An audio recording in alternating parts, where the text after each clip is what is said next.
has compelled the private sector to invest billions of dollars in a tangible, layered defense. Companies have built dozens of new cables and geographically diverse landing stations to ensure that their data always has a backup path. They've invested in costly cable burial. They are innovating with new detection technology that uses the fiber itself to sense threats. And the industry has funded a global fleet of 24 repair vessels on 24/7 standby. Crucially, the strategies built to defend against routine accidents will also help to secure the network against malicious attacks. However, there are critical gaps where government action is needed. First, designate a single point of contact. We need one federal lead with a dual mandate to shepherd new cable projects through the permitting maze and to build a coherent national strategy for resilience. Second, strengthen deterrence. Current penalties for cable damage date back to an 1884 treaty on telegraph cables, and they are woefully, almost comically, insufficient. Finally, help fast-track cable repair abroad. The global average delay to begin a repair is now a month and a half. Much of that is due to complex permitting in foreign waters.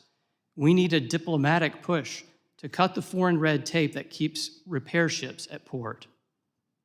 The industry has already demonstrated its deep commitment to cable security. It now looks to government as a partner to help clear the path. Thank you, and I look forward to your questions. Mr. Strong, thank you for your testimony. I too have a young one, or my oldest, away at college, and I do rely on the technology to communicate with her.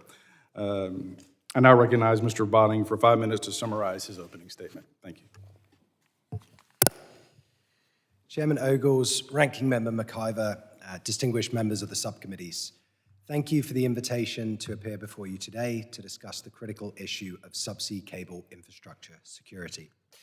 My name is Alex Botting, and I serve as Senior Director for Global Security and Technology Strategy at Venable, and as a Global Fellow at NYU's Waber Institute for Strategic Competition. For the past decade, I've worked on issues at the intersection of digital technology, telecommunications, and security, promoting policies that will make foundational digital technologies more secure. Over the past 2 years, I've devoted considerable time to the issue of subsea cable security, and recently authored a white paper on the topic, Shoring Up Subsea Cable Security. My full testimony incorporates the key findings and recommendations from that white paper. If I could leave you with just 2 takeaways from today's hearing, they would be that 1, redundancy is resilience. If cables are abundant and repairs are swift, the impact of any incident is limited. This in turn significantly reduces the incentive for our adversaries to engage in sabotage. Accordingly, we should pursue more efficient and transparent approvals processes for laying and repairing subsea cables, while of course maintaining high security standards. Second, our investigations into disruptions to subsea cables today are insufficient. Roughly 70% of subsea cable disruptions are caused by human activity. Yet in almost all cases, we fail to investigate and determine whether the damage was due to negligence or malicious intent. If we believe that our adversaries may intend to engage in sabotage, we must develop the means to distinguish between accidental and intentional disruption and proactively investigate human-induced disruptions. As we seek to insulate ourselves against threats from adversaries, we should note that the continental United States is relatively well protected against a major outage. We're served by almost 100 subsea cable landings, more than any other country. These cables land at diverse points across the east and west coasts, markedly reducing the risk that a single incident, accidental or intentional, could wipe out our access to the global internet. Moreover, in contrast to the radio access network market, trusted vendors are today the dominant players. But because subsea cables are part of a globally connected ecosystem, and because our force projection depends on deployments beyond our shores, it's critical that we work not only at home, but with international partners to promote the implementation of best practices in those countries and enhance one another's understanding of the threat environment. Subsea cables underpin the global internet, And in an era where critical infrastructure is increasingly networked, they are foundational to the operation of critical services upon which Americans rely every day. Given their criticality, we should not take today's security for granted. It is essential that we stay ahead of emerging security threats and resilient against incidents. My full written testimony provides recommendations for the US government across 3 areas: enhancing the resilience of the global ecosystem, protecting individual cables, and implementing appropriate legal and institutional frameworks. The implementation of some of these will be led by other parts of the US government that fall outside of the committee's jurisdiction. So I'd like to draw your attention to 2 specific recommendations which the Department of Homeland Security would be well positioned to lead as a member of Team Telecom and the Sector Risk Management Agency for Communications, IT, and Maritime Transportation. Firstly, DHS should collaborate with industry and other US government stakeholders to conduct a comprehensive mapping of the submarine cable supply chain, to identify potential choke points or areas of reliance on untrusted vendors, and advise industry of appropriate risk mitigations. Secondly, DHS should manage a proactive two-way threat intelligence sharing mechanism with trusted cable providers and vendors to preempt potential attacks and support the evidentiary body needed to prosecute criminal activity. I hope that the committee will consider and implement these recommendations, which will better position us to address threats to subsea cable infrastructure as they arise from foreign adversaries. Thank you. Thank you, Mr. Botting, for your testimony, and I recognize Mr. Frazier for 5 minutes to summarize your testimony. Chairman Ogles, Ranking Member McIver, and distinguished members of the subcommittees, thank you for the opportunity to testify. My name is Kevin Frazier. I'm the AI Innovation and Law Fellow at the University of Texas School of Law and a Senior Editor at Lawfare. I study how the U.S. can realize the full benefits of AI. As the chairman noticed, a robust undersea cable system is an essential part of that mission and therefore a target for our adversaries. Inadequate attention to this critical infrastructure risks jeopardizing the investments being made in AI, while also exposing the U.S. and its allies to significant disruptions.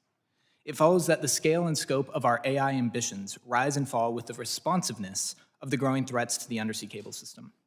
My testimony focuses on a simple principle. Deterrence should guide our undersea cable system. Deterrence is a function of 3 variables: the cost of an attack, the likelihood of its success, and the magnitude of its success. Bad actors will have little reason to sabotage a submarine cable if doing so is expensive, difficult, or inconsequential.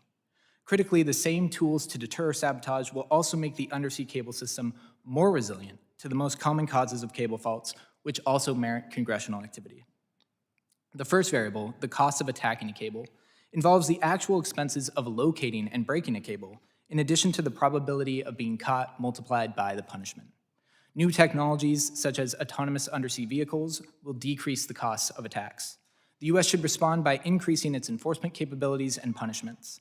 To echo Mr. Strong, Congress must amend the Submarine Cable Act of 1888 to adjust the fines for willfully or negligently breaking in a cable to an amount that reflects the importance of the undersea cable system. The current fines are $5,000 and $500, respectively. It's cheaper to break an undersea cable than to go on a holiday trip to Europe. In contrast, New Zealand imposes a $150,000 penalty on any person who breaks a cable, regardless of their intent. To increase the odds of detecting parties, Congress should condition any subsequent cable landing licenses on the cable operator implementing the latest sensing technologies or paying a fee to support the Coast Guard's ability to track ships, submarines, and AUVs. These 2 straightforward steps will alter the calculus of bad actors, who often turn to commercial vessels to carry out attacks on their behalf. A more ambitious, though necessary step involves designating cable protection zones. Such zones prohibit vessels from entering the areas where cable faults tend to occur, and assuming sufficient monitoring, ease detection and mitigation of threats. Looking to the second variable, as Mr. Botein notes, Congress can also diminish the likelihood of a successful attack by imposing heightened responsibilities on cable operators to lay more attack-resistant cables. The vast majority of cable breaks occur in shallow water, near shore, and in cable choke points. Cable operators can implement several safeguards against such breaks. First, they can increase the armoring of cables. Second, they can bury cables at a greater depth. Third, they can adhere to minimum separation standards. And fourth, in the event Congress does create cable protection zones, operators can lay cables in those zones to assist with monitoring and enforcement. Each of these measures will frustrate efforts by bad actors to cause significant and prolonged outages. Operators that opt not to adhere to these defensive measures should face greater licensing fees. Finally, with respect to the third variable, in the event that a bad actor manages to break a cable, or in a worst-case scenario, several cables, deterrence calls for policies that ensure network redundancy and rapid repair times. A redundant undersea cable system includes a number of cables being laid along diverse routes. Congress should study various financial levers to support ongoing cable building, especially in regions that will see many cables be retired in the coming years. While hyperscalers race ahead with their own cable projects, the US has an interest in ensuring redundancy across the entire system. Every cable has 2 landing points. It's pivotal that the US and not China aid allies looking to increase their own cable connections. Most importantly, Congress should swiftly pass legislation like the Neptune Act that aims to bolster the number of cable repair ships. Across the global cable fleet, at least 15 maintenance ships will need to be replaced by 2040. If the past is prologue, foreign nations will likely develop those ships. Our cable operators should not have Chinese ships on speed dial to patch cables carrying our sensitive communications. This is and must be a problem solved by US ships and its allies. I applaud you all for studying the underappreciated connection between America's AI aspirations and the fragility of the undersea cable system. We cannot lead on AI if we fail to secure the seas. Thank you again for inviting me here. I look forward to your questions. Thank you, Mr. Frazier. Thank you to all of our witnesses. This is an incredibly important subject, and quite frankly, one of those handful of subjects in Congress that should not be partisan in any way, but rather bipartisan, because we are talking about the future of our country.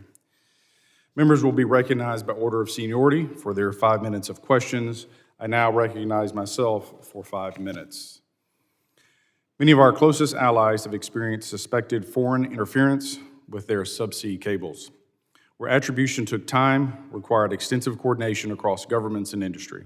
U.S. operators worry about similar activity along routes connecting the United States to Europe and Asia, especially since no single federal agency is clearly responsible for subsea cable security. Understanding how the U.S. government should organize itself is essential for building a credible, responsible framework. Mr. Botting, from the industry's perspective, what role should DHS play when operators detect potentially concerning PRC or Russian activity near cable routes, landing stations, or what kind of support would make DHS more effective in that role? Thank you for the question. The main thing that stands out to me is cable operators obviously have access to a certain set of information through operating those cables, but they don't have a holistic view of the adversary. The US government has access to what could potentially be a lot of valuable information that could help them to make appropriate risk determinations about potential future activities by adversaries. And so I think it's essential that we establish a two-way threat intelligence sharing mechanism that ensures that appropriate people within those companies, depending whether that has to happen at a classified level, it could be people with security clearances, it could happen at the unclassified level, that they have access to information about the latest and greatest threats emerging from adversaries. This isn't sort of pie in the sky, this concept of two-way threat intelligence sharing. Our allies over in Australia are implementing something similar at the moment for systems of critical SOCI, systems of critical infrastructure, I believe it is. Anyway, they are requiring that companies report incidents, but also creating a mechanism for voluntary sharing of information by critical infrastructure into the government, which the government can then enrich with their own intelligence and share back out with critical infrastructure so that they are responding to the latest and greatest intelligence as far as the threat profile. For me, that is one of the key things that DHS specifically, I think, would be well positioned to facilitate. And it should be noted, we have similar type of cooperative agreements with nation states, whether it be the Five Eyes, Seven Eyes, 14 Eyes groups. Obviously, these are private companies, and so different protocols would be needed, but that being said, your point is well taken. Dr. Cronin, based on recent cable incidents in Europe, what lessons should guide U.S. planning for attribution, public communication, and multinational coordination when foreign interference is suspected? Well, thank you, Mr. Chairman. And I am struck by the commonality in the recommendations across the panelists. And first, how greater resilience can help to protect these cables and also to deter. If adversaries know that any attack is going to cause minimal disruption, that should reduce their incentive to do it in the first place. Second, attribution. As was pointed out, often we don't know who's responsible. Even in these cases of the Chinese attacks against Matsu Islands and these recent cases in the Gulf of Finland, questions about was this intentional, was it deliberate or not, and so having better information to attribute the source and of the attacks would be helpful. And then third, an ability to hold those responsible accountable. In this case of the Gulf of Finland, Finland tried to prosecute the seafarers and the Finnish courts throughout the case. And so if there's going to be no consequences for these kind of attacks, it obviously makes it easier for our adversaries to continue. So I think those are the three areas where we need to focus. Well, Mr. Strong, we've seen where these disruptions have an immediate impact, but yet the recovery period is often slow, laborious, and then attribution is a problem. If the PRC or Russia disrupted several U.S. connected cables simultaneously, what sectors would experience problems first? What are the challenges? And what kind of repair ship capabilities, availability do we have? And you've got about 30 seconds, sir. Thanks for the extra challenge there. The United States is connected right now by 97 cables. We're really blessed as a nation to have such resilience. If there were purposeful cuts to some of these cables, it likely would not be felt or even noticed by most Americans. It would take an incredibly concerted effort to simultaneously cut enough to cause noticeable damage. I could say more later. We'll get back to it. I now recognize the ranking member, the gentlewoman from New Jersey, Mrs. McIver, for her 5 minutes of questions. Thank you so much, Mr. Chairman, and good job, Mr. Strong. That was right on time. Mr. Frazier, thank you so much for your testimony. It's clear that a failure to safeguard subsea cables could result in significant economic, political, and technology instability for the United States. Can you provide some great suggestions? You've already provided some great suggestions for improving our defenses of these cables. In your view, what is the one critical step that Congress can take to mitigate these risks? Well, thank you for the question, Ranking Member. I think the first thing we need to focus on is the cable landing stations. We don't talk as much about the dry plant aspect of the undersea cable system. This is in reference to everything that's not underwater. But these cable landing stations are often in places like Valdez, Alaska, and Bandon Dunes, which is great for golfing if you live in Oregon, but easy to attack if you're looking to sabotage the nation's submarine systems. So I think an emphasis on securing these cable landing stations is of the utmost importance because, as Mr. Strong pointed out, we have a heck of a lot of them, which also means we don't necessarily have the physical security and cybersecurity mechanisms in place to safeguard each of those isolated stations. Thank you for that. And I would open it up to each of the witnesses of what you think the number one step Congress could be taking at this point. Whoever can jump in, it's fine. Well, I think one that's maybe most relevant to this committee is the role that Department of Homeland Security and the Coast Guard can play. And we don't like fragmentation in national security policy. We saw the dangers of fragmented intelligence before 9/11. And right now it seems like there are several different parts of government that have some responsibility here. So I think making Department of Homeland Security a coordinated hub to address this challenge could make sense. And then also, Congress, you can mandate that the executive branch develop strategies to deal with an issue. I would recommend that you task the executive branch with coming up, and Department of Homeland Security coming up with a U.S. government strategy for dealing with subsea cable security. Thank you, Mr. Cohen. So I think some of the things we've talked about so far are essentially reactive or in nature, very defensive posture. I think we also need to think about being proactive, and that follows on with what you just said, Matthew. I really love learning about cables, but something I'm even more passionate about is college football. I don't know if any of you are representatives are big football fans, but the one thing I hate is when my team pushes past the 50-yard line, stalls out with the 4th and short, and what do? They punt. To win the game, you have to score points. Right now, we're really ahead in the game.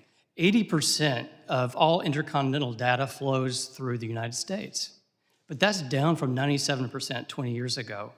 And we also have a lot of cables that give us a lot of resilience, but the industry, from what I can see, is running into a lot of permitting issues. The permitting time in the last 5 years has greatly gone up, dealing with Team Telecom. If it becomes too difficult, the industry may choose to start routing to other places in North America. Canada and Mexico are viable options. As an American citizen, that scares me. I think what we do need is one agency that is a champion of cables, not in their own right, but realizing that cable security is national security. We need more resilience and someone in the executive department that will help usher through these new innovative plans. Thank you. And I'd like to reinforce that point. A specific statistic, I believe the time for cable approvals has gone from around 1 year, around 12 months, to about 3 years. We are seeing fewer and fewer entities willing to invest in subsea cables globally, to a point where today it's a small handful of companies, typically the sort of hyperscalers, who are laying cables. In that environment, we are not driving towards abundance, and abundance is our real strength here. If we have more cable capacity than we need, then we can afford to have incidents on individual cables, and we reduce the incentive for adversaries to engage in sabotage on those cables. So completely agree. I think some level of reform and greater efficiency and creating a single point of contact around that is very important.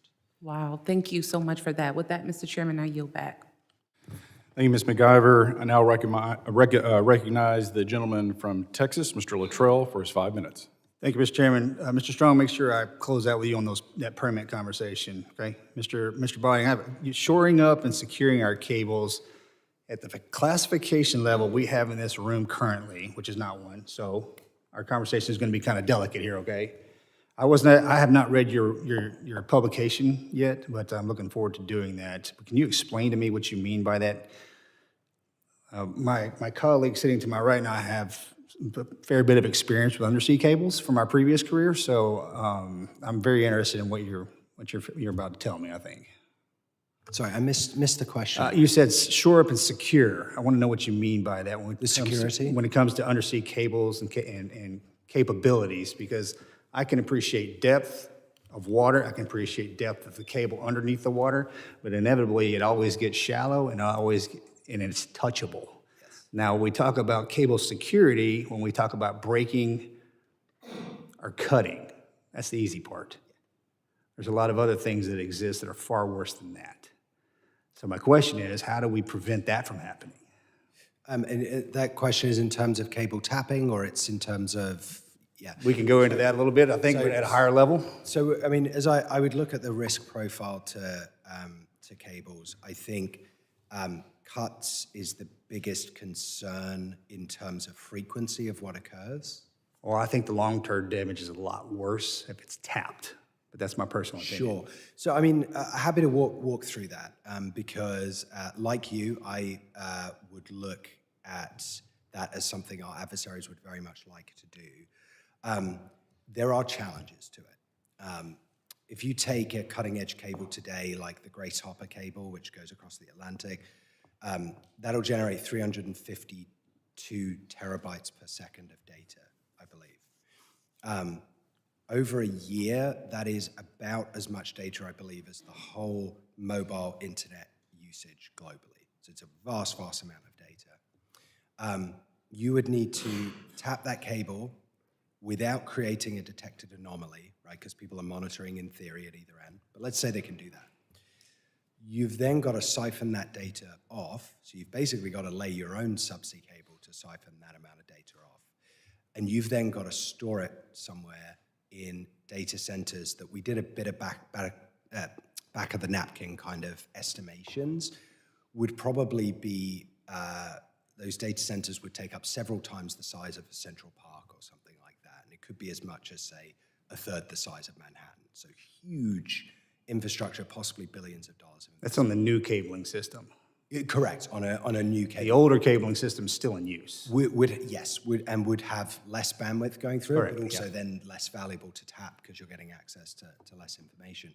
You then have to decrypt that information, which most of the information travel is encrypted. I guess where I'm going with this is it would take a vast amount of resources to come away with anything useful. And I suspect our adversaries would have other ways of getting to more,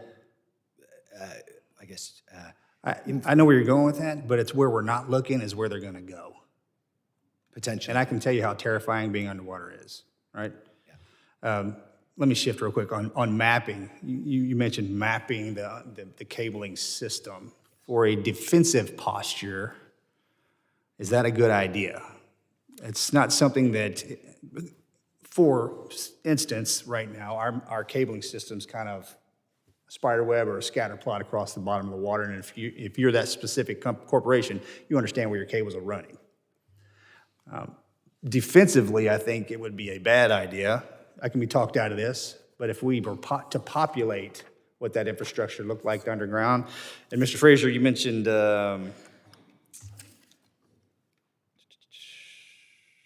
you said something about the same thing, where if we the cable areas that don't allow ships to go across just in case, and if we create that, that's kind of a bullseye Right. for the nefarious actors. Thank you for that question. I think the cable protection zone is a blessing and a curse, right? There's a huge trade-off here of concentrating cables in any specific corridor, like we've seen New Zealand do, like we've seen Australia do, and Denmark. The benefit of that is it tremendously eases the enforcement burden, right? Instead of having cables laid across the entire West Coast, if you concentrate them in a narrower environment in terms of the actual enforcement and monitoring, that's made tremendously easier. But of course, that does raise... I think there's a good and a bad in there. Right, there's a good and a bad. I think it's important to note, though, that the vast majority of breaks are from anchors, Shallow fishing water, nets, shallow ones. right? I got Those it. are the issues, and so that's where the real benefit of the Okay, zones Mr. Strong, I got to come back to you. I apologize. Thank you, Mr. Chairman. I will get back to you, sir, I promise. Unless Mr. Crane helps me out on it. Thank you, Mr. Luttrell. I now recognize the gentleman from Virginia, Mr. Walkinshaw. Thank you, Mr. Chairman. I just want to dig in a little bit, Mr. Strong, and then maybe others want to weigh in on the permitting process. And someone mentioned a 3-year process, and obviously the process isn't you fill out an application and drop that application off with one agency and your permit is approved 3 years later. So can you give us the summary of what that permitting process might look like for an entity hoping to lay a new cable? And then I want to try to talk through how could it be streamlined? Sure, there's a whole industry attached to the cable industry just for permitting. I'm not a permitting expert. From what I understand, you usually have to go through municipal entities, state entities, and the federal government. I think that's what your question is, the federal. You would first file it with the FCC, who would refer it to Team Telecom, which is an interagency with working group with DOJ as the head, DHS and DOD. The problem with the permitting that we've seen is that the government obviously wants to make sure these cables are secure, but there's a complicated interagency process with each one has their own duplicative, at times, requirements, and they're able to stop the clock on the permit to ask more questions. So whereas things were 100 days 10 years ago to expect an answer back, there was one cable that had to wait 908 days. And that injects a lot of risk, economic risk in building these cables. You don't know if the government is not being sort of precise and reliable with its timelines, it's confusing to the industry. And a number of you have recommended DHS as a coordinating agency or entity, and it's your hope that DHS could help more quickly cut through that interagency process to speed things up. Well, I think what we need is an agency that recognizes the need not just to secure a cable, but that securing all cables is what gives us national security. And that means more of a sense of urgency to assist the industry to build more protection. Right now, the DOJ is leading the charge. They require individual cable operators to submit national security agreements, NSAs. These are secret, so anything learned by that cable company can't be shared by other cable operators. It's very confusing. So essentially instead of a coherent national policy, what we have is 1,000 different rules by fiat, by Team Telecom. This is at a time when France has a coherent seabed strategy, Italy, Norway, United Kingdom, even Russia does. As far as I can tell, the United States doesn't really prosecute that kind of strategy. And Mr. Frazier, you're chomping at the bit here, I can see. And you've written about, I think it's still a proposed FCC rule. How far would that rule go if adopted, and what other actions are necessary to speed up the permitting process? Yeah, thank you for the question and for the pun, chomping at the bit. Well done. So I think that it's critically important that we look also to the state level here. So most states are operating under delegated authority under the 1953 Submerged Lands Act to exercise control over the 3 nautical miles extending from their respective baselines. Some states have relatively straightforward permitting processes. Some states don't have really any established permit process to begin with. And then you have states like California, which has the California Coastal Commission and the California Lands Commission. Both of them conduct independent reviews at different stages, which add about 2 years to that permitting process. So if I were in your shoes, I think looking at the FCC's common role in narrow preemptions for sort of critical infrastructure development like we've seen in the 5G space is something we could emulate here. Thank you, Mr. Chairman. Thank the gentleman from Virginia, Mr. Walkinshaw. I now recognize the gentleman from Arizona, Mr. Crane. Thank you, Mr. Chairman. I want to say thank you to the panelists for coming. Today in the Homeland Security Committee, we are talking about undersea cables. This isn't a topic that gets thrown around at a lot of dinner tables here in America. And it is actually a very important topic because, as you gentlemen have described in your opening statements, what the vast majority of the data that we send across the world goes through these undersea cables. Is that correct? And satellites can't quite handle the load. Is that correct? If these undersea cables are sabotaged or damaged, right? Now, when I was doing a little research, and maybe you guys can correct me, but while I was doing some research, the research that I did showed that most of these undersea cables, when they're sabotaged or intentionally damaged, are done in shallow water, about 200 feet of water or less. Is that correct? So there are things that we can be doing to make sure that we're protecting this critical infrastructure. Mr. Kronig, can you go into some of the things that we can be doing to protect this critical infrastructure? Yes, and I think we can learn some lessons from how our allies and partners are dealing with this. So we have seen that NATO set up this new Baltic Sentry mission with aircraft, ships patrolling these areas using unmanned systems as well. We have seen a decrease in these incidents since they've started that. So, you never know, is Russia deterred or did they just decide not to attack? But there is a pattern there. Similarly, Taiwan has stepped up its patrols using the Coast Guards in some of these incidents. It seems that maybe the incidents are decreasing. And so I think for the United States, the Coast Guard has a role to play here, and obviously within Department of Homeland Security. So having the Coast Guard do more patrols near vulnerable areas, and my colleagues can speak to this, but there are some areas, Oregon, New Jersey, New York, where there is a concentration where they could focus their efforts. Outside of just increasing patrols, though, Mr. Strong, is there a way to harden these cables and bury them deeper, which make them harder to access? Yes, there is. The industry has undertaken that over the last several years. The standard had been burying at 3 meters, around 10 feet, and now it's going down to 9 meters, I believe, or at least it's tripled.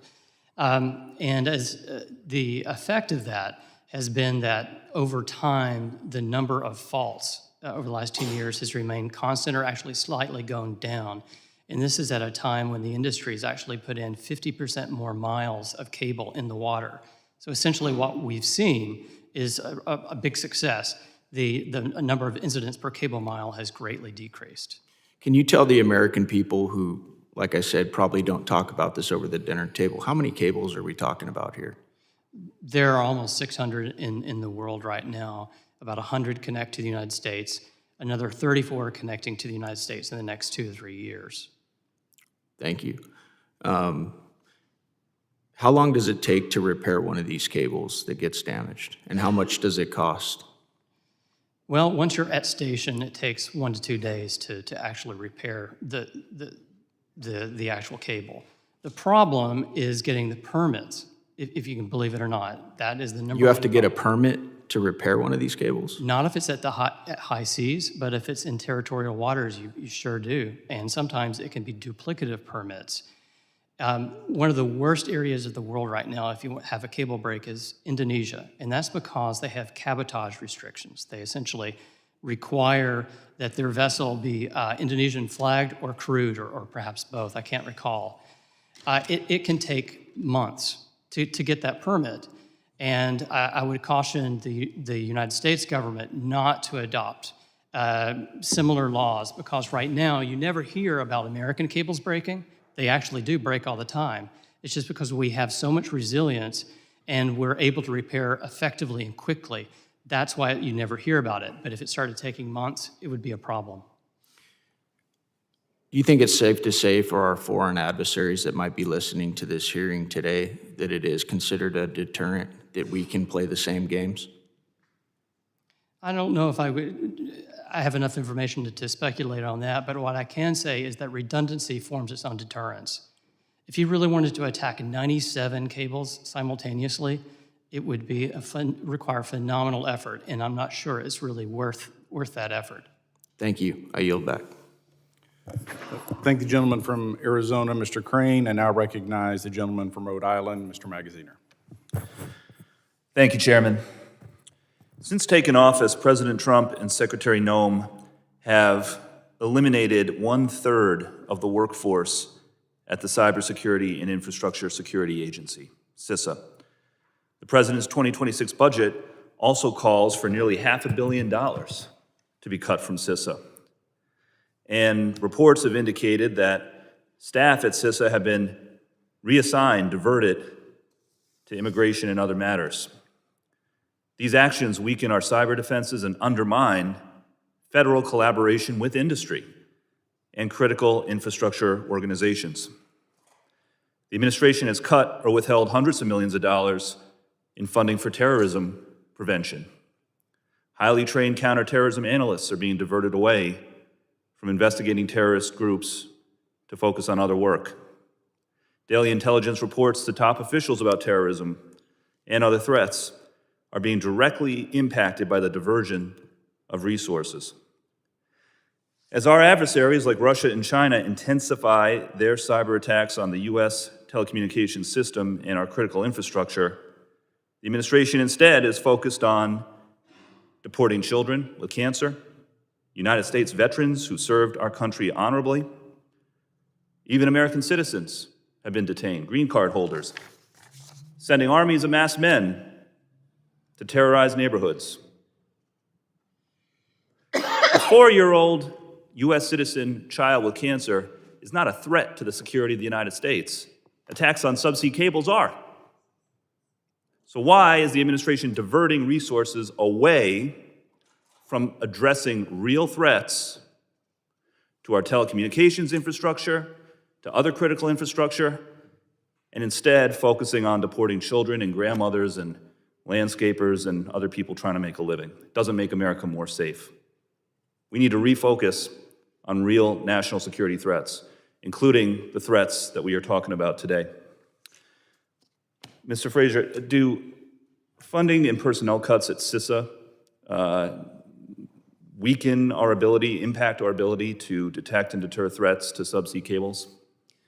Thank you for the question, Mr. Magazine. I think there's a real need to make sure that we have a workforce that's scaled to the threats we're facing on a daily basis. As we've heard from a number of the panelists, the number of cables is going to increase over time. The interest in upsetting and perhaps tapping into just a fraction of those cables is going to increase. And so making sure that we have a workforce that's able to handle the increased volume and potential attacks is of paramount significance. I'd also note that there are deeper or perhaps even less popular topics to discuss with respect to the workforce efficiencies we're seeing. Cable repair ships, it's not a job you hear a lot about. You don't meet a cable repairman very frequently at Subway or wherever you go. And so making sure that we are training the next generation of folks to staff those maintenance ships is another area of critical importance. Yeah, I'm glad you touched on that. You know, I come from Rhode Island, where we have a growing and thriving industry in underwater technology, including autonomous systems that I think are very relevant in this space, and we need to continue to invest real resources in this area. Again, just to the point of investing to protect ourselves from the actual threats, not deporting kids. I'll ask any of you, I mean, has the administration, I haven't seen it, I'm glad that our committees here, our subcommittees here are addressing this issue, but has the administration communicated to any of you any sort of a comprehensive plan for how the federal government is going to work with industry to address these threats? Yeah, see, you don't have to answer. I think the silence says it all. So again, I mean, this is about making sure that we as a government are focused on where our greatest threats are. And this is one, no doubt about it. I read all of your testimony. I think it's important. I think it's insightful. We absolutely need to be prioritizing this space. And I hope that the administration will listen. With that, I'll yield back. I thank the gentleman from Rhode Island, Mr. Magaziner, and also want to thank your comment regarding strategic planning. And I think this is an important conversation that we're beginning, and remind the gentleman this is just the beginning. And I look forward to working with you on this issue and coming up with real solutions. I now recognize Mr. McKenzie, the gentleman from Pennsylvania. Absolutely. Well, thank you, Mr. Chairman, and appreciate the fact that we are holding this hearing and focusing on this important topic in Congress. And it's very important that we as members don't get sidetracked and chase the shiny objects all the time, instead of actually focusing on the issue that is at hand and right in front of us in a committee like this. So do want to ask the testifiers and the members of the panel here today, what exactly is the role of the private industry participants that are out there, and then their interplay with the federal government? I suppose I could start. I would say that the cable industry, the private industry, is the first line of defense for the national security of these networks. They're the ones who first detect faults. Then they are required to notify the FCC, which shares the information with the Coast Guard and DHS. Then the industry itself is expected to repair the cables, which is what happens. The industry's been around for about 150 years, and it's accustomed to failure. It's a fact. Accidents happen all the time. And so they've come up with multiple strategies for defeating this, not just denial or hardening the asset, but deterrence, but with cooperation with other seabed users, detection technologies that I would like to talk about with you, Mr. Luttrell, and several other strategies as well. Now, the multiple companies that are in the private industry focusing on this type of work, is that what leads to the redundancy and resiliency for America, or is it multiple points of connection, or both? Can we talk about that? It's everything. There are multiple companies, fortunately, so there's a lot of competition in that space. There are multiple cables. There are multiple landing points. And I'm sometimes asked what I worry about the most about a single point of failure. There is no single point of failure. There's no kill switch for the American internet. Trusted vendors are installed for the most sensitive equipment on these cables. But the areas of the landing station has been a concern of the industry. On the U.S. East Coast, just 10 years ago, so many cables were concentrated in the New York, New Jersey area, and they've spent billions of dollars of building landing stations up and down the East Coast since then. Conversely, the West Coast is a potential problem. There's more herding of cables there. There are a lot of national marine sanctuaries up and down the coast of California. They're essentially a no-go zone for the cable industry. And if we were going to worry about a national strategy for resilience, that's an area where there should be some improvement. And so what I'm hearing, though, is that the private industry, that their role in this subsea cable space is actually a huge benefit for us, probably a competitive advantage to other countries around the world that don't have the technology companies that are doing this type of work in this space. So that's something we want to continue to foster. We don't want to impede that kind of private sector activity. But there is, you're saying, a potential space for the federal government to step in. So in a national strategy conversation, is it something that we should be looking at from a government perspective on the whole, or just in targeted areas where there are problems? Well, I'm a law professor, so I have to answer, it depends. And so I think if you look at different components of the undersea cable issue, we'll see a different makeup of where we need to see private actors taking the lead and the government taking the lead. To start, I would recommend that for the FCC licensing process, we need to see resiliency planning as a part of that application. If stuff does hit the fan, who are these cable owners going to turn to? It's still the case that we have Google, Meta, and other of our hyperscalers turning to ships owned by China to repair their cables. And we've seen proposals, for example, to ban Chinese-affiliated entities from laying, maintaining, repairing U.S.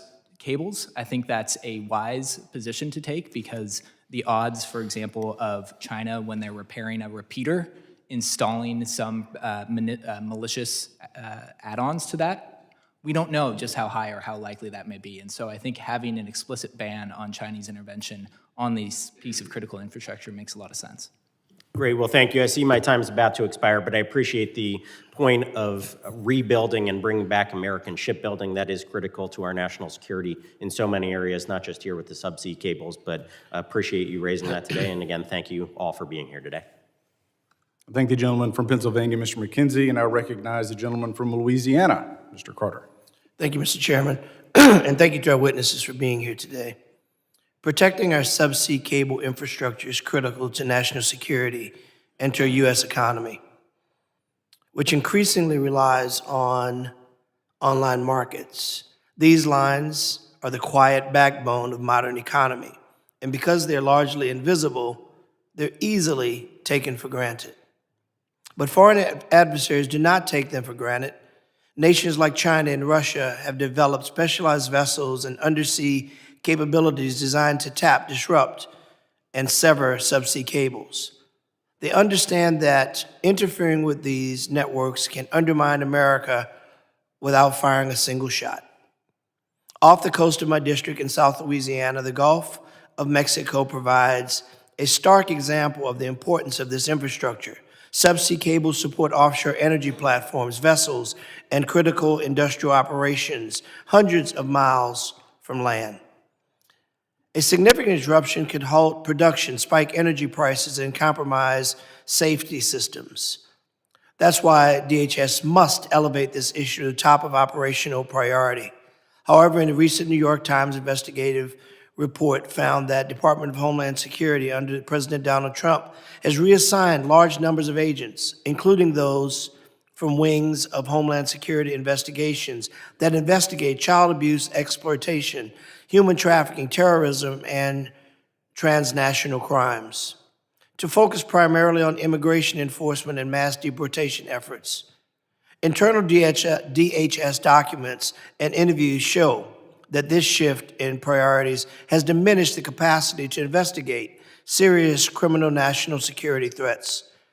Protecting subsea infrastructure is not optional.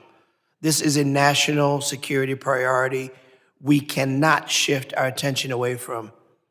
Our economic stability, our energy sector, and the safety of millions of Americans depend on these networks functioning every hour of every day. Mr. Frazier, about 20 to 30 U.S.-owned cables need repair each year, but repairing them is a challenge due to the limited number of specialized repair vessels worldwide. Only an estimated 80 ships exist to service nearly 1 million miles of subsea cable, creating high demand and delays that can last months for a single repair. Cable operators are also left with little choice but to rely on Chinese ships for repairs because alternatives are scarce. In your opinion, what can Congress do to help with this problem? Thank you for that question. I think we have to lean into America's shipbuilding capacity. The fact that we are still relying on ships built by foreign adversaries in particular to repair some of these critical cables is, in my opinion, a sign of our neglect to this issue. And we have to pay attention to the fact that, again, every cable has two sides. A lot of those cables land, for example, in Taiwan. Taiwan isn't blessed with 88 different cables like we are. Taiwan has 15. And so making sure that there are ships in Guam, in Hawaii, and near Taiwan, for example, is very important, and those ships should be built by American companies. And as you know, as you may know, in Louisiana, I'm proud to have within Louisiana some of the best, strongest, and most reputable shipbuilders in the world within the state of Louisiana. Mr. Frazier, as you note, the need for cable repair capabilities is likely to continue to grow as we use these cables more. Repair of these subsea cables is believed to cost the United States between $12 and $116 million annually. Does the United States know what the true financial cost of repairs and disruptions of undersea cables really is every year? What kind of data sharing could help provide better insight in the impacts of these disruptions? I think this is where we really need to have that lead agency that's able to collect information from a variety of the private and public stakeholders who are gathering this information and to establish stronger ties with our allies. For example, we know in Tonga, just a volcano caused the single line connecting Tonga to the rest of the world to go offline. Tonga lost internet access for about 4 to 5 weeks. And so we have to factor in also how are our allies doing when the internet gets disrupted. So 12 to 116 million. That's a pretty big gap. That means we really don't know. That means we have not been able to ascertain just how deep this problem is or how deep it is to fix. What can we do to be more scientific because we understand and know how important it is, one, to understand the problem, and two, to have a remedy to fix it. Any idea, Mr. Botany? You're shaking your head. Would you like to jump in on that? And my time is up, so you got to do it quickly. No, I think the other point that I wanted to make on repairs was...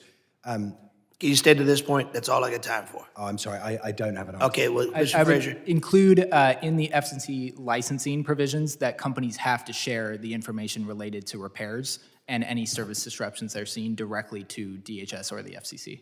Okay, The gentleman's thank you. time Mr. has Chairman, expired. Yeah, I thank the gentleman from Louisiana, Mr. Carter. Now recognize the gentlewoman from South Carolina, Mrs. Biggs. Thank you, Mr. Chairman, and thank you to our witnesses for being here today. I don't think there's any question about the critical role that the subsea cables play in the security and the daily functioning of the United States. Yet responsibility for protecting these assets is fragmented across multiple federal agencies with no single entity clearly designated as the federal lead. Someone mentioned earlier about maybe looking at the executive order for some direction for that, but the ambiguity creates gaps in the oversight. And actually, it leaves the industry without a clear point of contact during emerging threats. So, as members of Congress, we really need to understand whether this structure is adequate for today's risk environment. So, I would like to hear from each one of you. I know we've kind of danced around and made kind of hinted at ideas, but which federal entity should be responsible for overseeing sea cable security as it relates to national security? And what core responsibilities should the agency hold? Well, I think you're right. Fragmentation is a problem. Having a single hub to coordinate subsea cable security would make a lot of sense. And as I said in my opening testimony, I do think the Department of Homeland Security could make sense for that. Yeah, I'd say across two specific areas that DHS will be well positioned. One is, as I mentioned earlier, the two-way threat intelligence sharing to make sure that industry has access to a more sophisticated understanding of the latest and greatest from our adversaries and what they might be intending to do. The second is we've talked about, concerns within the supply chain, perhaps repair vehicles coming out of, or vessels coming out of China. The supply chain's big, right? And most of these supply chains were developed at a time originally when China probably wasn't the biggest threat to the United States. I think we need to take a more holistic approach than just calling on one piece of the puzzle and have DHS work with industry to map that supply chain so that we understand it. We understand where China may have access in other parts of the supply chain, and if that poses a risk, then we propose mitigations for solving that. I think doing this whack-a-mole is probably not a great strategy for us. I think DHS could play a really important role in looking at this holistically with industry and getting us to a place where we feel comfortable. Well, talking to people in the industry, I don't think they have a preference. They just want someone who knows what knows what the strategy is and can prosecute it. DHS has been proposed a few years ago. A member of Congress I know proposed that NTIA take over leadership of Team Telecom. That could also work. But what we do need is something that, as you said, is a holistic approach. Right now, I think supply chain mitigation is really well managed. Team Telecom has done an excellent job at that. Also, other strategies that would fall under the denial curtain of strategy of making sure that cable landing stations are hardened and then they're not letting in potential bad actors. That's already well covered under Team Telecom provisions. But that's only one aspect of protecting cables. To have actual deterrence, you need to have a policy to prosecute companies that are damaging cables. You need to allow the industry to innovate with detection technologies. And most importantly, you need to promote physical diversity of these cables. Right now, I'm not really seeing that a great deal. DHS did put out a study a couple of years ago promoting this idea, but as best I can tell, nothing's really happened on that. And I'll echo much of the same sentiments as my colleagues here. I do think the DHS can play a lead agency role in a lot of these domains. One in particular that I would encourage you all to think creatively about is you all have sponsored in the cyber domain bug bounty programs, for example. I would love to see a boat bounty program where we identify members of the shadow fleet. I think you can get a lot of folks who would be excited to help identify Russian ships flying under flags of convenience. And I would also encourage DHS to really lean into its role in terms of national emergency planning to assist in contingency plans in this domain. Well, thank you very much for your insight on that. And with that, I yield back. Thank the gentlewoman from South Carolina, Mrs. Biggs. We did run out of time with you, Mr. Carter, so I recognize the gentleman from Louisiana, Mr. Carter. Thank you, Mr. Chairman. I've got one quick question for each of our panelists. The reconciliation bill, which passed this summer, included billions of dollars in funding for DHS agencies responsible for detecting, deterring, and responding to threats to subsea cables. How should these agencies utilize these funds better to protect subsea infrastructure? Thank you, sir, and going back to one of my previous points, I think making sure that the Coast Guard has the resources it needs to do patrols is an important piece of the answer. I can't speak to the actual capabilities and whether they've been degraded or not, Representative Carter. But I do know that in other countries it's been shown that I didn't suggest it were degraded. I said there was additional funds that have been allocated. How can we better use them to ensure that we're protecting subsea infrastructure? Thank you for that clarification. I was thinking of your earlier question to another witness. What we have seen is in other areas of the world is that aggressive deterrence by military or police activity really makes a difference. We've seen that in the Baltic. There was a huge media frenzy about cable breaks in the Baltic. Finland, Sweden, and Estonia really stepped up efforts, and since then, there have not been any cable breaks. That's anecdotal, but it's possible. The actual last cable that has experienced a fault in the Baltic Sea was a Russian military cable. We've seen the same thing off the coast of Taiwan. Okay, so I don't want you to miss this great opportunity.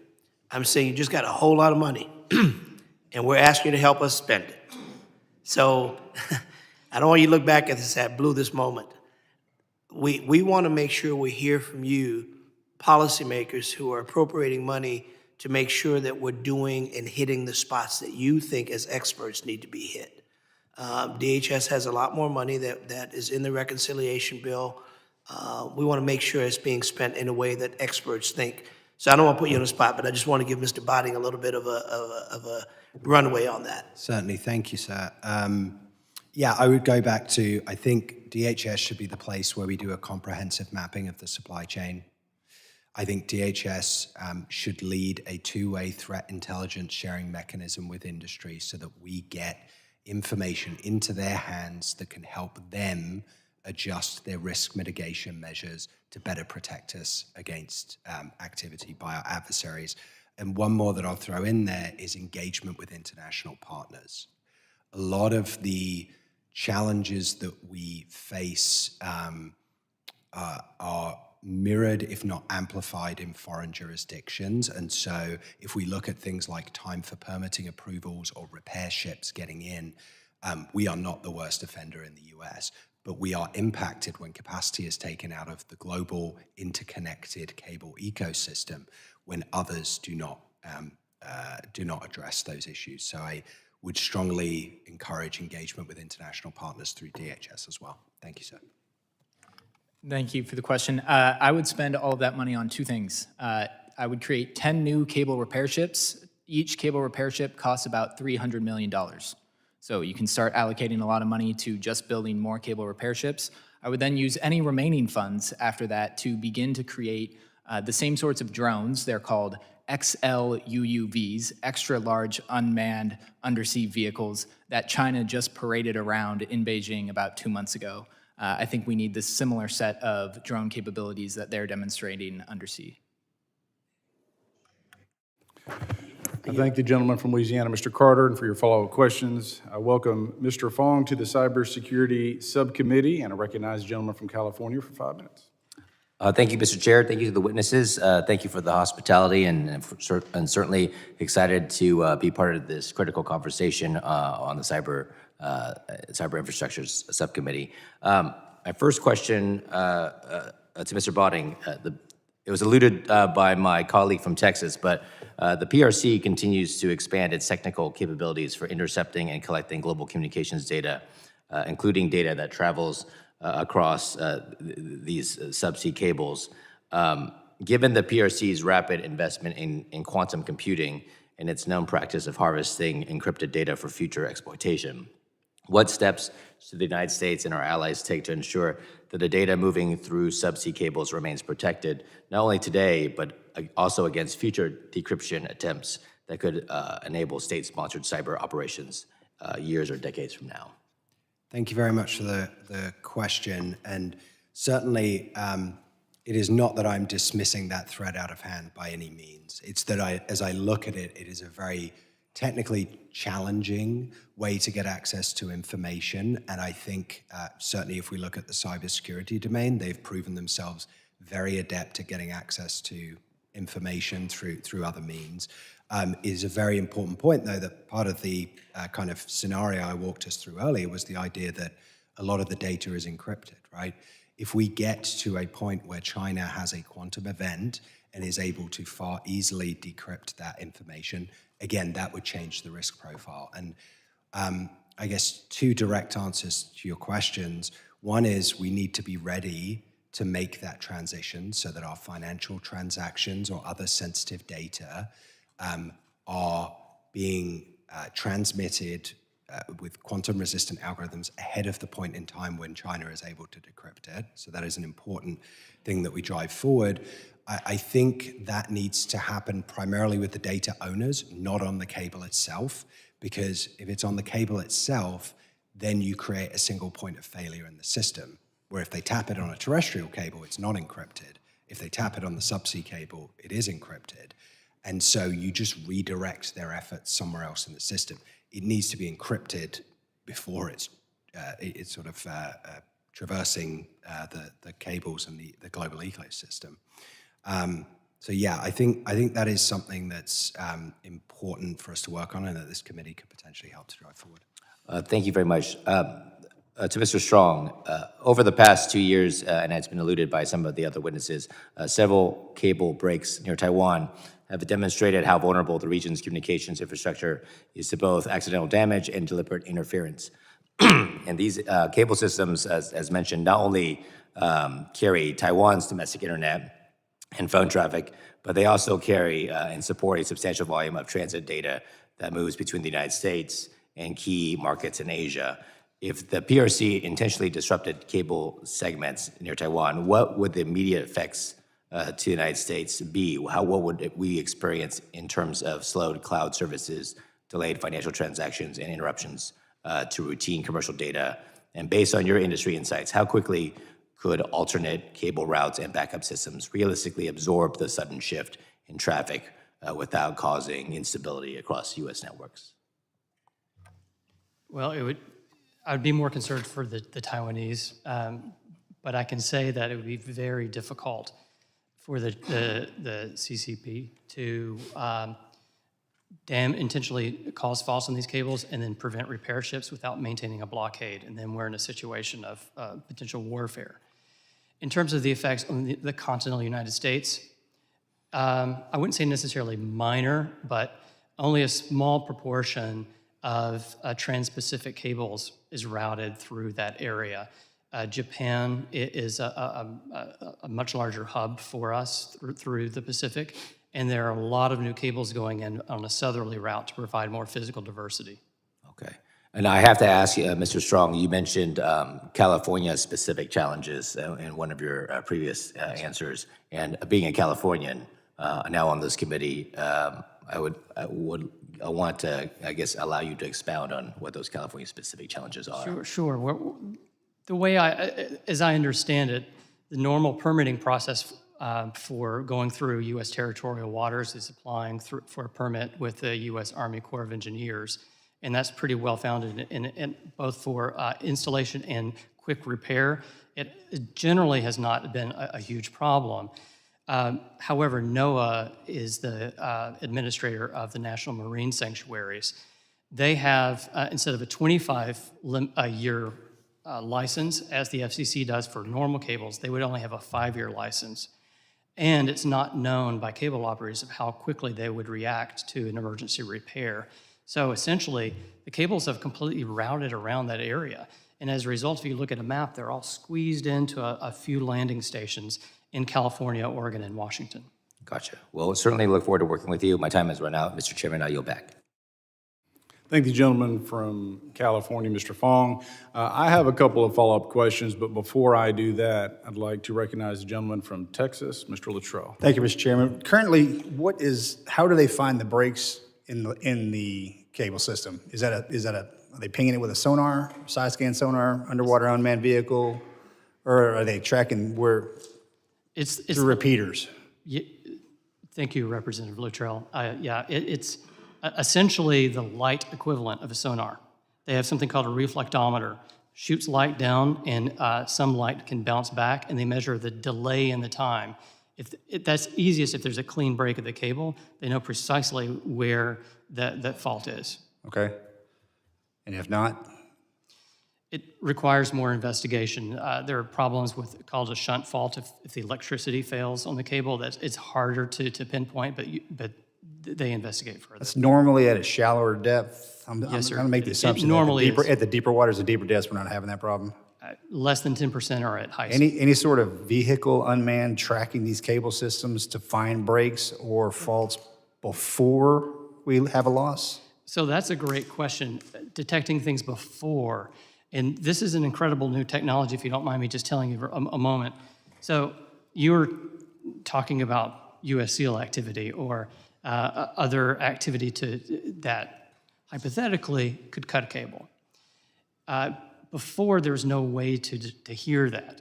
You can use automatic identification system to see where a ship is, but you can turn that off. The industry has developed something that allows the light signals and changes to the light to actually hear what's going on. So if you actually go and touch a cable that has this technology on it, sounds like this. You can actually hear it. You can also hear ships that are dropping the anchor near the cable. It's a remarkable new technology, but the industry is kind of afraid of adopting it widely because they don't know how that is going to be permitted.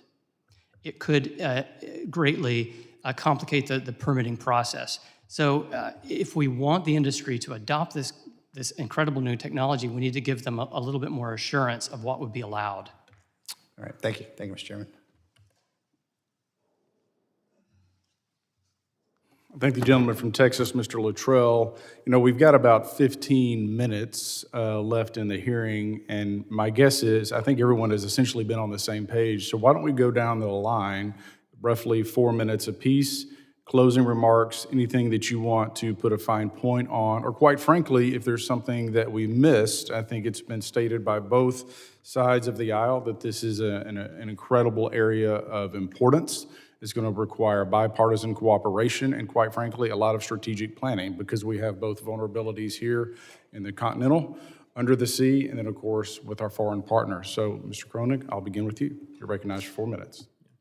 Well, I think one important issue we haven't spent enough time on is the Chinese-owned and operated and maintained cables. And the internet developed in the 1990s, the 2000s. It was a more peaceful time, a time of globalization, a lot of economic interdependence between the United States and China in all areas, including in this one. And so as we think about a global strategy to de-risk from China economically, this is another important part of that. And I think the message has gotten to U.S. industry, and my colleagues can comment that Chinese equipment is a problem. Landing points in China is a problem. Google was blocked from having a landing point in Hong Kong recently. And so I think there are going to be costs to efficiency because of that, but it is worth it for national security. And this gets back to this point. Industry, I think, is an asset for us, but industry left to its own devices is often going to make decisions based on profitability. And so I think the U.S. government does have an important role to play in national security. Even though we're relatively protected here, our allies in the region do depend more on Chinese owned and operated cables, and so that is something to be aware of, and does get back to this espionage point. China doesn't have to tap into our cables if they're operating them themselves. So I'll stop there. Thank you. I think I'll use a few minutes to address a couple of questions that were left unanswered, and I hope both will provide some comfort to the committee.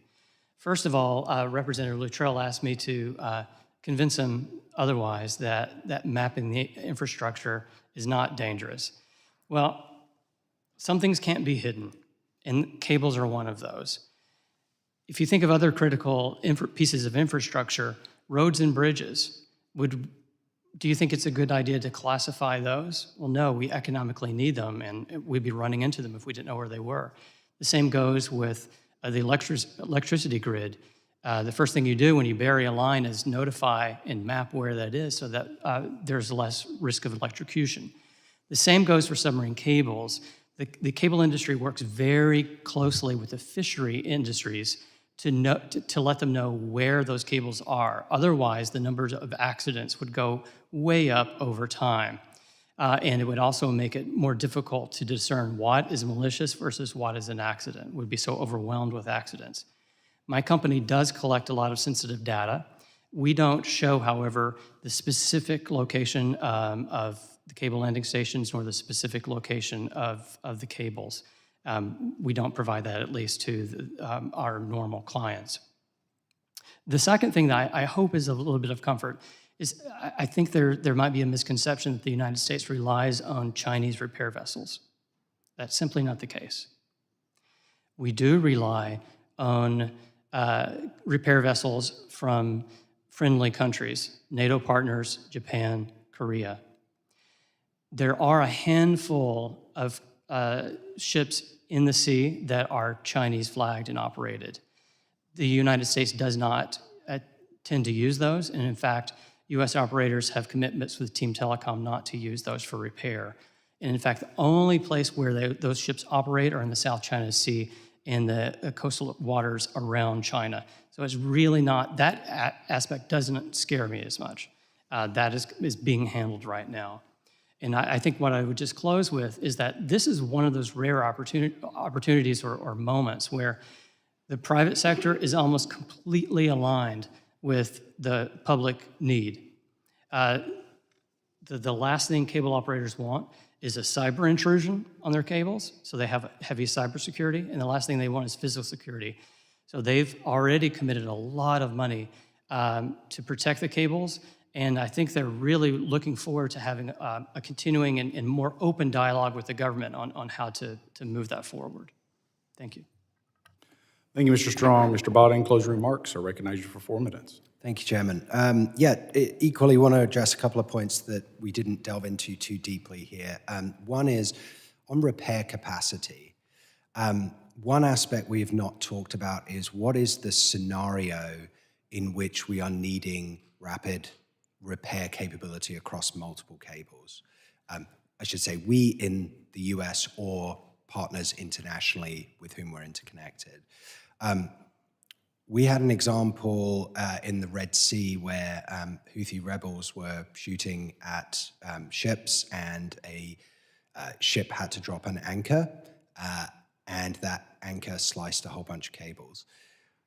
Commercial repair ships are not going into that scenario to repair those cables. And so I do think there's a question, if we believe that an adversary is going to engage in sabotage on our cables, the government needs to work with industry to figure out when a commercial vessel is going in and when is it potentially the US Navy or some other part of the US military that's going in to repair these cables. That kind of scenario planning, if you believe that that eventuality is a possibility, is incredibly important, and I would encourage the US government to work with industry on that. Secondly, I want to reemphasize a point I made in my opening remarks. Around 200 incidents per year happen on those 600 cables, and they don't get investigated very well. And that leaves a huge opportunity for adversaries to engage in gray zone activities, cutting cables, and just say, sorry, it's an accident, it happens all the time. We need to get better at investigating those incidents and understand why they happened. There are perfectly normal, benign reasons why it happens. Being out at sea, you get, very bad weather, things like that. You need to drop anchor. It will happen to some extent, but we actually need to find out if that is what happened, or if a member of the Shadow Fleet went through, dropped its cable, and intentionally sliced key cables in the Baltics, for instance. So I agree. I think a lot of our allies in the Baltic Sea are doing great work in starting to push that forward and actually seeking to prosecute some of these things. To the point made earlier about cable protection zones, it's a reason why I'm skeptical about cable protection zones, because you are concentrating your risk, and the only way to offset that is to very actively investigate and prosecute when somebody does something bad in that cable protection zone. And we're not seeing a lot of people doing that internationally at the moment. Finally, I just go back to my 2 recommendations specific to DHS. We need a two-way threat intelligence sharing mechanism to ensure that the private sector is aware of threats and particular tactics that adversaries may use. And we need to do a good mapping of the supply chain, which I think DHS is well positioned to do with industry. So with that, thank you. I do believe the gentleman from Arizona has a follow-up question, so I'll go to you, Mr. Crane. Recognize you for 5 minutes. Thank you, Mr. Chairman. As I'm thinking about this topic and how to defend our subsea cables, One of the things that I'm thinking about is, obviously, we can harden the cables along our shores a lot easier than we can, defend and harden where they go to, right across the sea to other countries, allies of ours. Have any of you guys done a cost analysis is it cheaper for us to actually harden these cables with everything that goes with that? Or is it cheaper for us to just build up our ability and our fleet to repair these cables? Mr. Strong? Yes, sir. Thank you for that question. About 12% of the world's cable mileage is buried, and that accounted for 60% of the time to lay it, or essentially the cost. It's hugely expensive to bury it. It's typically only done in shallow areas or areas with other seabed industries, like fishing. Now, you could mandate that it gets buried even further, but then you have to think through the economics of that. What is going to provide us more protection? If we say you bury it the whole way, that's the cost of 3 cables. I would guarantee you that you would have more resilience by building 3 cables rather than having one that is buried the entire way. I also don't know of the physical constraints on armoring a cable at deep sea.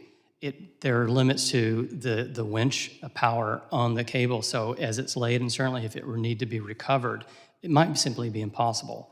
And finally, hardening always sounds like a great thing. And these cables, this is an actual cable. This is what it is at deep sea. Shallow end, you have steel armor around it, but really that's more to protect against environmental problems like rock chafing. Steel armoring around a cable is not going to stop an anchor. So you need diversity. That's the number one way to protect. Thank you. I yield back.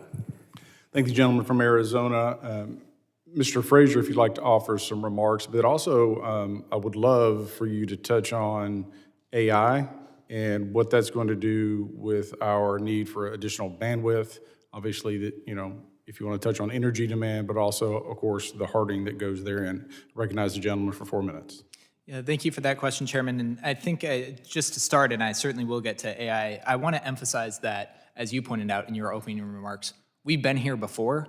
We've had reports from 2004, for example, from DHS, basically enumerating every policy proposal we heard here today, and we've punted the issue to subsequent Congresses. And so I would just emphasize that, to me, the developments we're seeing in China with respect to their drone capabilities in particular should be regarded as a sort of Subsea Sputnik moment that we're living through right now. If we don't act and make sure that we're protecting Taiwan and make sure we're protecting our allies and make sure we're defending our own undersea cable infrastructure, we may be sitting in this room again in 2035, having the same conversation. So I do think this needs to be a priority because, in particular, we're going to see this increase in bandwidth demand only increase with our reliance on AI. If you talk to Meta officials, one of their main data center executives made a fantastic line, which is, a data center without the undersea cable system is just a warehouse. We are seeing billions, soon trillions of dollars across the AI industry being spent on these data centers, and to not see the undersea cable system as a key component of the wisdom of those investments is missing out on just the essential role we have to make sure we're leaning into there.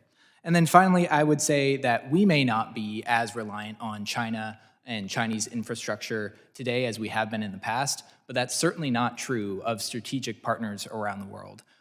We need to be studying and paying close attention to the digital Silk Road, specifically in the Middle East and North Africa, where China is experiencing tremendous success in getting other countries to buy into its cable infrastructure and to broader economic and technological infrastructure. And then I would emphasize that perhaps outside of the confines of this meeting, paying greater attention to international law is something that we should lend support to with respect to countries like Estonia, Poland, and Finland. They are trying to see an expansion in our interpretation, for example, of what it means to defend national sovereignty in the EEZ and outside of territorial waters. But finally, I would just say really taking the lowest hanging fruit first and starting to make progress on these fronts by, for example, updating the penalties in the Submarine Cable Act of 1888 to make sure that people can actually be deterred.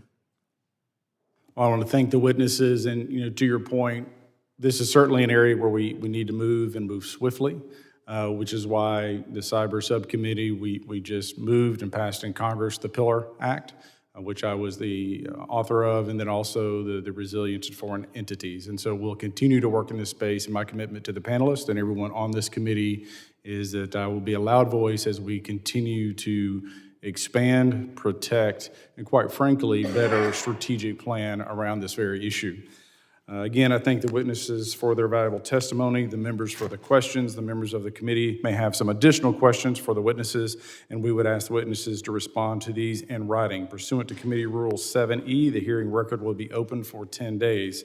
Without objection, the subcommittee stands adjourned. Thank you all.